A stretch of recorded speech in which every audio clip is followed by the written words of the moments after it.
Want to get rid of those extra kilos but have little or no time to sweat it out at the gym?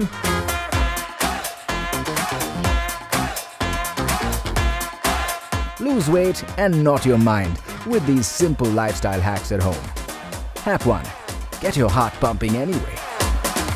You don't necessarily have to break sweat at the gym to get those kilos under control. Invest in a fitness band and keep a track of your fitness goals at home. Take 30 minutes in between those work calls or through the day to dance it out or just walk around your house. Hack 2. Hydrate before you eat. More often than not, when you're feeling peckish, you're actually thirsty.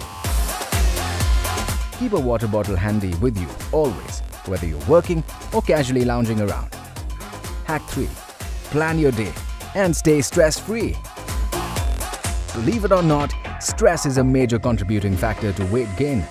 Planning your day in advance with a manual planner will help you stay stress-free and be your most productive self. Hack 4. Catch up on your sleep.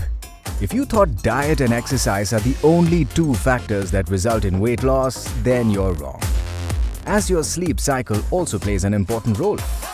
The recommended sleep duration for adult men is 7 to 9 hours a night, and anything less is linked to having greater body fat. So there you have it. Lose weight, not mind, with these lifestyle hacks.